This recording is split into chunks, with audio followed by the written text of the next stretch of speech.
तो बच्चों यहां पर जो सवाल कह रहा है 3.7 का है, एक्सरसाइज इलेक्ट्रोकेमिस्ट्री का, एनसीईआरटी बुक से। सवाल यहां पर कह रहा है define conductivity and molar conductivity of an electrolytic solution and represent its variation with concentration, यही ना। तो सवाल यहां पर जो है वो कह रहा है कि आपको कंडक्टिविटी और मोलर कंडक्टिविटी क्या होता है किसी इलेक्ट्रोलाइटिक सॉल्यूशन का वो समझाओ, और ये भी दिखाओ कि उनका जो है वेरिएशन उनके वैल्यूज में वो कंसंट्रेशन के रिस्पेक्ट में कैसा होता है, यानी कंसंट्रेशन के बढ़ने से क्या वेरिएशन है, घटने से क्या वेरिएशन है, ये आपको दिखलाना है। सबसे पहले समझते हैं यहां पर कंडक्टिविटी को, है ना। सबसे पहला टर्म हमारा क्या है, वो है कंडक्टिविटी। कंडक्टिविटी, ठीक है। इसको सिंबॉलिकली जो है हम लोग एक के लाइक सिंबल से एक्सप्रेस कर सकते हैं, जिसको आप लोग यहां पर कापा कहते हो। यहां के समझो, कोई दिक्कत नहीं है, यहां पर इसको कापा सिंबल, इसको हम लोग ऐसे इंडिकेट करते हैं, ठीक है ना। एक ग्रीक सिंबल है, जस्ट समझना यहीं पर। कंडक्टिविटी क्या होता है, सबसे पहले रेसिस्टेंस, बचपन से हम लोग उठाते हैं रेसिस्टेंस, लॉ ऑफ रेसिस्टेंस, वही समझेंगे। रेसिस्टेंस क्या है, तो किसी वायर की वो प्रॉपर्टी या किसी कंडक्टर की वो प्रॉपर्टी जिसके कारण से वो उसमें से पास होने वाले इलेक्ट्रिक चार्ज को वो अपोज करता है, उसको रेसिस्टेंस बोलते हैं, जिसको आप लोग आर से इंडिकेट करते हो, उसका यूनिट आप ओम लिखते हो, ठीक है ना। उसी प्रकार से इनवर्स ऑफ रेसिस्टेंस, यानी रेसिस्टेंस का जस्ट रेसिप्रोकल जो होता है 1/r, उसको हम लोग कंडक्टेंस बोलते हैं। क्या बोलते हैं, कंडक्टेंस बोलते हैं, ठीक है ना। यहां पर हम लोग वायर की बात नहीं कर रहे, यहां पर हम एक इलेक्ट्रोलाइटिक सॉल्यूशन की बात कर रहे हैं, जिस सॉल्यूशन को हमने यहां पर दो पैरेलल प्लेट के बीच में एक ट्यूब में रखा हुआ है। यहां पर एक ट्यूब है, जिस ट्यूब के अंदर में एक दो पैरेलल यहां पर प्लेट रखे हुए हैं। इस प्लेट की बात कर ले तो प्लेट का जो मान लो यहां पर क्रॉस सेक्शनल एरिया जो है वो ए है, दो प्लेट के बीच की जो लंबाई है यानी कि सेपरेशन लेंथ जो है वो एल है, और इसी के अंदर में हमने रखा हुआ है यहां पर सॉल्यूशन, और इसी में हम लोग यहां पर सेल से कनेक्ट करके यहां पर हम लोग इसके अंदर से करंट पास कर रहे हैं और हम लोग कंडक्टिविटी चेकआउट कर रहे हैं, ठीक है। तो यहां पर आप लोग जो है वो आप लोग रेसिस्टेंस के लॉ में जिस प्रकार से आप लोगों ने इस तरह से वायर बनाया होगा, और वायर में यहां पर क्रॉस सेक्शनल एरिया को ए माना होगा, इसके लेंथ को एल माना होगा, और आपने पढ़ा था कि लॉ ऑफ रेसिस्टेंस में कि resistance is directly proportional to क्या होता है, लेंथ होता है, and resistance is inversely proportional to क्या होता है, क्रॉस सेक्शनल एरिया। यानी तार की लंबाई जितनी ज्यादा होगी रेसिस्टेंस उतना ही ज्यादा होगा, और तार का क्रॉस सेक्शनल एरिया जितना मोटा होगा, बड़ा होगा, उतना ही रेसिस्टेंस कम होगा। और दोनों ही कंडीशंस को यहां पर जब आपने मैच किया होगा तो यहां पर से आपने प्राप्त किया होगा R इज इक्वल टू, या फिर R proportional to L into 1/a, यानी L/a। और प्रोपोर्शनैलिटी जब आपका इक्वलिटी में कन्वर्ट हुआ था तो आपने एक कांस्टेंट लाया था rho into L/a, where rho is called resistivity, resistivity of wire, और स्पेसिफिक रेसिस्टेंस। क्या हमने कहा था इसको, स्पेसिफिक रेसिस्टेंस, इसको हमने नाम दिया था, यही ना। तो यहां पर ये हो गया, तो ये आर यहां पर रेसिस्टेंस है, यहां पर रेसिस्टेंस का जस्ट रेसिप्रोकल कंडक्टेंस होगा, और रो यहां पर रेसिस्टिविटी है, रेसिस्टिविटी का जस्ट रेसिप्रोकल यानी 1/रो को ही हम लोग बोलते हैं कंडक्टिविटी। जिस तरह से आप वायर में यहां कंडीशंस पढ़े हो, same to same condition work करता है, क्योंकि ये भी तो कंडक्टर ही है ना, जिसका क्रॉस सेक्शनल एरिया जो है यहाँ ए है, लेंथ एल है, सेम टू सेम लॉ काम करेगा यहां पर भी। इसमें खासियत ये है कि हमारे इलेक्ट्रोलाइटिक सॉल्यूशन में ये एल बटे ए को हम लोग एक जी स्टार से इंडिकेट करते हैं। जी स्टार को हम लोग सेल कांस्टेंट बोलते हैं, जिस पर कि न्यूमेरिकल भी आपके बुक में है, ठीक है, याद रहेगा। अब ध्यान दीजिएगा यहां पर कंडक्टिविटी क्या होता है। तो कंडक्टिविटी जिस प्रकार से हम फिर से एक बार बात करते हैं रेसिस्टिविटी की। अगर आपसे पूछे कि रेसिस्टिविटी डिफाइन करोगे तो कैसे डिफाइन करोगे रेसिस्टिविटी, थोड़ा सा हम उल्टा पुल्टा लिख रहे हैं लेकिन आपको समझना है बस अभी। यहां पर रेसिस्टिविटी अगर आपको डिफाइन करना है तो कैसे करोगे, तो रो इज इक्वल टू क्या लिखोगे, R into A by L लिखोगे, R इंटू ए बटे एल लिखोगे। अब यहां से मान लेते हैं हमारे पास एक ऐसा वायर है जिसका क्रॉस सेक्शनल एरिया जो है 1 सेंटीमीटर स्क्वायर है, यानी 1 स्क्वायर सेंटीमीटर, और लेंथ जो है वायर की वो 1 सेंटीमीटर है, यानी कि यूनिट लेंथ और यूनिट क्रॉस सेक्शनल एरिया वाला एक वायर लिए है। और इसकी रेसिस्टिविटी अगर निकालेंगे तो रेसिस्टिविटी बराबर आर इंटू ए का वैल्यू भी 1 है, एल का वैल्यू भी 1 है, तो यानी कि आर गुना 1 हो जाएगा, यानी कि रो इज इक्वल टू क्या हो जाएगा, आर हो जाएगा।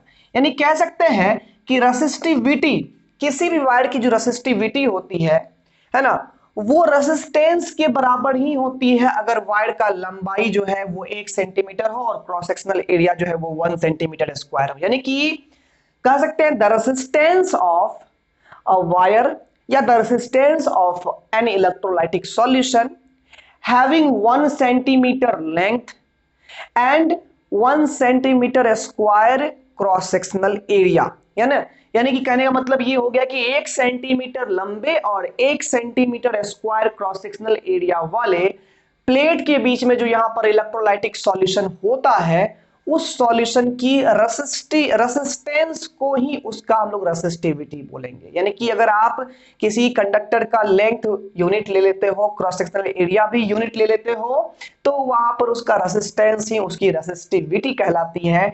जस्ट रेसिस्टिविटी का जस्ट रेसिप्रोकल क्या होगा यहाँ पर कंडक्टिविटी। हम लोग कंडक्टिविटी यहाँ इस तरह से डिफाइन कर सकते हैं, है ना, दो तरह डिफाइन करेंगे, एक तो रेसिप्रोकल ऑफ रेसिस्टिविटी को कंडक्टिविटी बोलेंगे, और दूसरी बात हम लोग यूं कह सकते हैं कि हमारे पास यहां रेसिस्टेंस को रेसिस्टिविटी बोले थे, तो कंडक्टेंस को क्या बोलेंगे, कंडक्टिविटी। किस केस में, जब हमारे पास ऐसा सॉल्यूशन रहेगा जिसका लंबाई यूनिट होगा और क्रॉस सेक्शनल एरिया भी यूनिट होगा, तो उसके कंडक्टेंस को ही हम लोग उस इलेक्ट्रोलाइट सॉल्यूशन का कंडक्टिविटी बोलेंगे, है ना। तो रेसिस्टेंस को रेसिस्टिविटी, कंडक्टेंस को कंडक्टिविटी, कब, जब हमारे कंडक्टर में ये वाला कंडीशंस हो, ठीक है ना। अब यहां पर लिखेंगे द रेसिस्टेंस ऑफ, याद रख लीजिए डेफिनेशन को, रेसिस्टेंस नहीं, हम लोग को कंडक्टिविटी एक्सप्लेन करना है ना। The conductance of a solution having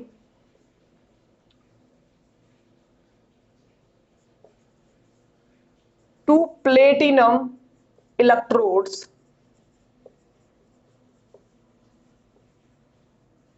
of 1 centimeter square cross sectional area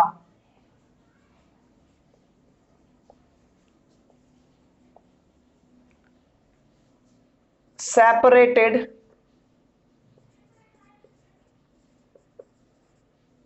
between 1 centimetre apart. देखो मेरी इंग्लिश उतनी अच्छी नहीं है, तुम जो है आराम से क्या कहते हैं, अच्छे ढंग से तुम लोग चाहोगे तो उसको अपने से लिख सकते हो। बुक का जो भी है लैंग्वेज रटना भी जरूरी नहीं है, अपना जो लैंग्वेज में याद रहेगा उस लैंग्वेज तुम लिख सकते हो, कोई दिक्कत नहीं, समझना इंपॉर्टेंट है, ठीक है। कोई खास एकदम ग्रामेटिकल लिखना इंपॉर्टेंट नहीं है बाबू। तो यहां पर क्या लिखा हुआ है कि एक ऐसा सॉल्यूशन जिसमें जो है हमारा electrolyte unit cross sectional area वाले दो प्लेटिनम इलेक्ट्रोड्स जिनके बीच का डिस्टेंस यहां पर यूनिट यानी 1 सेंटीमीटर है, उनके बीच में जो इलेक्ट्रोलाइटिक सॉल्यूशंस रखा हुआ रहता है उसका कंडक्टेंस को ही हम लोग क्या बोलते हैं, इज कॉल्ड इट्स कंडक्टिविटी। उसी के कंडक्टेंस को ही हम लोग क्या बोलते हैं, उसका कंडक्टिविटी हम लोग बोलेंगे, ठीक है। तो कंडक्टिविटी क्या हो गया, कंडक्टेंस हो गया, इस तरह के कंडीशन रखने वाले इलेक्ट्रोलाइटिक सॉल्यूशंस का। और यहां मैथमेटिकली बात करें तो it is reciprocal of resistivity of solution, यानी कि कंडक्टिविटी इज इक्वल टू 1 क्या हो गया, रेसिस्टिविटी, है ना। कंडक्टिविटी इज इक्वल टू क्या हो गया, 1 रेसिस्टिविटी हो गया। और यहां से अगर हम लोग देखें तो कंडक्टिविटी इज इक्वल टू क्या हो जाएगा, यहां से L बटे, यानी कि इसका रेसिप्रोकल करोगे 1/ρ करोगे तो ये उलट जाएगा, L बटे क्या हो जाएगा, R इंटू ए हो जाएगा। इस तरह से रेसिस्टिविटी को हम लोग एक्सप्लेन कर सकते हैं। क्लियर हो गया, कोई दिक्कत। यहाँ पर क्लियर हो गया। और चाहेंगे तो इसको अलग ढंग से भी लिख सकते हैं, इसको हम लोग लिख सकते हैं कंडक्टिविटी गुना आर लिख सकते हैं, कंडक्टिविटी गुना हम लोग यहाँ पर, यहाँ एल बटे ए है, यहाँ ए बटे एल है, वहां एल बटे ए हो गया, ठीक है। यहाँ पर हम लोग इस तरह से लिख सकते हैं एल बटे A is equal to resistance गुना कंडक्टिविटी कर सकते हैं, के गुना आर कर सकते हैं, और इधर जो एल बटे ए बचेगा, हम बताए हैं अभी एल बटे ए को क्या बोलते हैं, जी स्टार बोलते हैं, सेल कांस्टेंट। तो यहां से भी आपके बुक में एक फॉर्मूला है जिस पर सवाल बनाया हुआ है, एग्जांपल ही है, ठीक है ना। आप लोग 3.1 या 3.2 में से कुछ एग्जांपल है जहां पर सेल कांस्टेंट भी निकालने के लिए कहा गया है, वहां इस फॉर्मूला से सेल कांस्टेंट निकल सकता है। कंडक्टिविटी गुना रेसिस्टेंस को हम लोग क्या बोलते हैं, सेल कांस्टेंट, वो यहां से प्रूफ हो सकता है, ठीक है ना। तो रेसिस्टेंस, रेसिस्टिविटी आपको समझ, कंडक्टिविटी आपको समझ में आया। अब यहां कंडक्टिविटी अगर समझ में आ गया है बाबू तो कोई दिक्कत नहीं है, हम इसका आप स्क्रीनशॉट ले लो। हम इसमें वेरिएशन दिखलाने जा रहे हैं कि कंसंट्रेशन में कैसा यहां पर वेरिएशन होता है। तो गाइस यहां पर हम लोग बात करने वाले हैं कि कंसंट्रेशन के साथ वेरिएशन कैसा होता है। तो अभी आप लोग बताओ, कंडक्टिविटी किसी भी सॉल्यूशंस की उतनी ही ज्यादा होनी चाहिए जितना उसमें क्या होगा, कैरियर्स होगा। यानी कि कैरियर्स कौन है यहाँ पर, हमारे पास जो इस सॉल्यूशंस में जो प्रेजेंट आयंस होते हैं, जो भी आयंस होते हैं यहाँ पर, है ना, वही आयंस हमारे करंट कैरियर्स का काम करते हैं, चार्ज कैरियर्स का काम करते हैं। और चार्ज कैरियर्स की मात्रा जितनी ज्यादा होगी उतना ही ज्यादा जो है कंडक्टिविटी किसी सॉल्यूशंस का होगा। तो कहने का मतलब ये हो गया कि अगर इस सॉल्यूशंस का कंसंट्रेशन कम होगा, यानी इसमें पार्टिकल्स कम होंगे, तो आयंस कैरियर्स चार्जेस कैरियर्स के कम होने के कारण से कंडक्टिविटी डिक्रीज कर जाएगी। यानी कह सकते हैं कि कंसंट्रेशन यहां पर कह सकते हैं conductivity increases with increase in concentration, है ना, due to increase in the charge carriers और चार्ज कैरियर्स क्या होगा यहाँ पर, आयंस होंगे।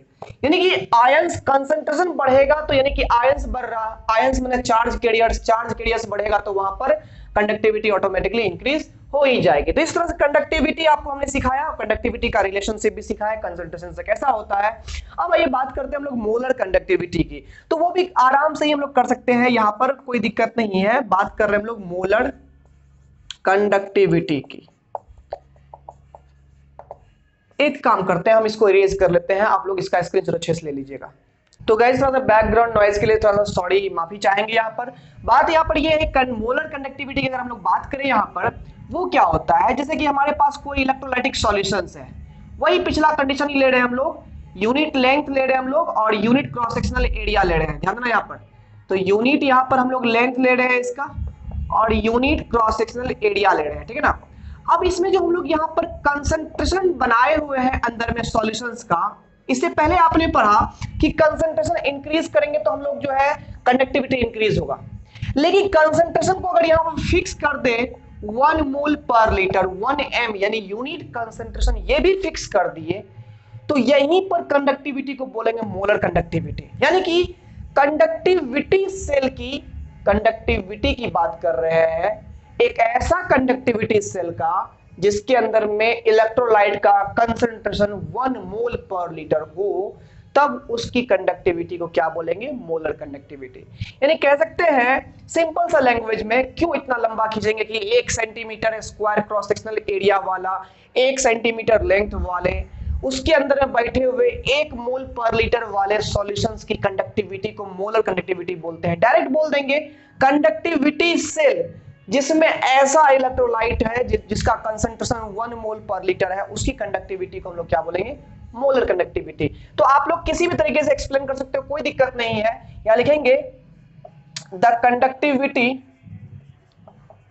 Conductivity of an electrolytic cell या electrolytic solution containing 1 m electrolyte, यानी 1 मोल पर लीटर का इलेक्ट्रोलाइट है यहां पर, सेपरेटेड बिटवीन 2 पैरेलल प्लेट्स या 2 parallel platinum electrode of 1 centimetre square cross sectional area, है ना, सी लिख दिए cross sectional area, and 1 centimetre apart, है ना, separated between two parallel platinum electrodes of 1 centimetre cross sectional area and 1 centimetre apart. यानी कि simple बात है कि 1 सेंटीमीटर की दूरी पर रखे हुए दो प्लेटिनम इलेक्ट्रोड जिनका cross sectional area 1 centimetre square है, अगर इनके बीच में 1 मोल पर लीटर का कंसंट्रेशन वाला सॉल्यूशन को फिक्स कर दिया जाए तो इनकी कंडक्टिविटी को हम लोग मोलर कंडक्टिविटी बोलेंगे। समझना, यहां पर कंसंट्रेशन अगर कुछ भी रख देंगे तो जनरल कंडक्टिविटी कहलाएगा, लेकिन अगर कंसंट्रेशन यहां पर 1 मोल पर लीटर रख देते हैं, 1 मोलैरिटी रख देते हैं, तो वो उसकी कंडक्टिविटी को हम लोग मोलर कंडक्टिविटी बोलेंगे। तो इस तरह से हम लोग ध्यान दीजिएगा, अगर आप लोग से पूछा जाए कि जनरल अगर कंसंट्रेशन C था तो कंडक्टिविटी भी जनरल क्या माने थे, कप्पा मान लिए थे, के मान लिए थे। कंसंट्रेशन को 1 कर दिए हैं तो कंडक्टिविटी क्या होगा, के बट्टा कितना हो जाएगा, C होगा, बोलो हाँ या ना। तो इस तरह से हम लोग यूनिटरी मेथड का यूज करते हुए यही के बट्टा C जो लिखे हुए हैं वो है 1 मोल पर लीटर वाले इलेक्ट्रोलाइट का कंडक्टिविटी, और इसी को हम लोग बोलते हैं मोलर कंडक्टिविटी। प्यारे बच्चों, मोलर कंडक्टिविटी को लैम्डा m से इंडिकेट करते हैं और ये कैपिटल लैम्डा का सिंबल है। तो lambda m is equal to हो गया कप्पा बटे C, ये है हमारा कंडक्टिविटी जो इससे पहले हम लोग पढ़े थे, और ये है हमारा कंसंट्रेशन, ठीक है, ये मोल पर लीटर में है, ठीक है, ये मोल पर लीटर में है, मोल पर लीटर। अब पर लीटर को क्या बोलते हो, मोल पर डेसीमीटर क्यूब भी बोल सकते हैं, और ये कंडक्टिविटी है जिसका यूनिट क्या होता है, पर ओम पर सेंटीमीटर। एक बात और प्यारे बच्चों ध्यान देना, यहां पर अगर यहां पर कंडक्टिविटी हमारा डेसीमीटर में हुआ, मतलब कि देखो डिस्टेंस का यूनिट यहां पर सेंटीमीटर है और यहां पर लीटर के बदले हम डेसीमीटर क्यूब लिख दिया है, बराबर बात है, लीटर को ही डेसीमीटर क्यूब भी बोलते हैं। तो आपको यहां पर सॉल्व करने में परेशानी होगी अगर यूनिट डिस्टेंस का जो डायमेंशन है वो अलग अलग रहेगा, तो इसलिए डिस्टेंस डायमेंशन को आपको इक्वल करना पड़ेगा। अगर कंडक्टिविटी सेंटीमीटर के टर्म में दिया है तो यहां भी सेंटीमीटर का टर्म लाना पड़ेगा, और इसके लिए आपको लीटर को कन्वर्ट करना पड़ेगा मिलीलीटर में। और सिंपल सी बात है, हम हड़बड़ी में करके तुमको दे देते हैं, लैम्डा m बराबर यहां पर 1000 से डिवाइड करोगे ना तो ये भाग जाएगा ऊपर में, ये बन जाएगा कंडक्टिविटी गुना 1000 बटे हो जाएगा C, ये बन गया हमारा मोलर कंडक्टिविटी का फॉर्मूला, जहां कंडक्टिविटी भी अब हो गया पर ओम पर सेंटीमीटर में, और ये लोगे तुम मोल पर लीटर में, कोई दिक्कत नहीं है, अपने आप यहां पर 1000 से मल्टीप्लाई करके अब तुम कैंसिल आउट कर सकते हो, कोई फर्क नहीं पड़ेगा, ठीक है। उसके बाद अगर हम इसका मोलर कंडक्टिविटी की बात करें, कंसंट्रेशन से वेरिएशन की बात करें, तो ध्यान देना, यहां तुम देख सकते हो कि मोलर कंडक्टिविटी इनवर्सली प्रोपोर्शनल है कंसंट्रेशन का, यानी कि कंसंट्रेशन इंक्रीज करोगे तो मोलर कंडक्टिविटी क्या हो जाएगी, डिक्रीज हो जाएगी। तो lambda m decreases with increase in concentration, यहां पहला पॉइंट हो गया। इसका सिंपल हम लोग इस तरह से प्लॉट कर सकते हैं कि लैम्डा m यहां दिया हुआ है और उसको रूट अंडर कंसंट्रेशन से प्लॉट जब किया जाता है, ग्राफ कुछ इस तरह से इसका डिक्रीज करता है, मतलब इनवर्सली प्रोपोर्शनल का यहां रिलेशनशिप है, ये ग्राफ कुछ इस तरह से यहां पर आगे चल जाता है और इनफाइनाइटली जाकर के मिलता है, कट नहीं करना है, इनफाइनाइटली जाकर मिलेगा, कोई दिक्कत नहीं है। इस तरह से इसका ग्राफ जाता है, जैसे यहाँ कंसंट्रेशन चाहे हम यहाँ पर एसिटिक एसिड का ले ले, चाहे हम यहाँ पर KCl का ले, ये हमारा वीक इलेक्ट्रोलाइट हो या स्ट्रॉन्ग इलेक्ट्रोलाइट हो, ये ग्राफ ऐसा ही इसका रूट अंडर, जब C कंसंट्रेशन का तुम यहाँ पर रूट लेकर जब प्लॉट किया जाता है तो लैम्डा m को, तो इस तरह से ग्राफ इसका जाता है। और वहां भी यानी कि वीक इलेक्ट्रोलाइट स्ट्रॉन्ग इलेक्ट्रोलाइट सबके लिए ग्राफ ऐसा ही रहेगा। और सिमिलरली अगर तुम बात करते हो कंडक्टिविटी का भी ग्राफ बात करते हो, तो कंडक्टिविटी जो हम बोले थे कंसंट्रेशन बढ़ाओगे कंडक्टिविटी बढ़ेगा, वो तुम स्ट्रॉन्ग के लिए भी ले सकते हो, वीक इलेक्ट्रोलाइट किसी के लिए भी तुम ले सकते हो कंडीशंस, यहाँ भी वही बात है। तो प्यारे बच्चों ये हमारा डेफिनेशन जो था वो थोड़ा सा इंपॉर्टेंट था, इसमें थ्योरीज भी कवर होंगे और इस पर आपको फॉर्मूला भी बहुत सारा यहाँ पर बन जाएगा, सवाल सब भी इसमें बनेंगे। अब आई होप आपका एनसीईआरटी का ये वाला क्वेश्चन भी क्लियर हो जाएगा और इससे रिलेटेड जो सवाल सब तुम्हारे बुक में है वो भी सवाल क्लियर हो जाएगा। समझ में आया हो तो यस और नो कमेंट जरूर लिखना तुम लोग यहाँ पर। और बिल्कुल एकदम बारी बारी से हम हर कमेंट को एकदम पढ़ते हैं, रिप्लाई भी करते हैं, इसलिए जो है कमेंट सब एकदम कमेंट सब किया करो कि क्या क्या प्रॉब्लम हो रही है तुमको सवाल बनाने में, ठीक है। और डेफिनेटली वीडियो पर एक लाइक दे देना, ठीक है, और नए हो चैनल पर सब्सक्राइब करके जाना। मिलते हैं अगले क्लास में।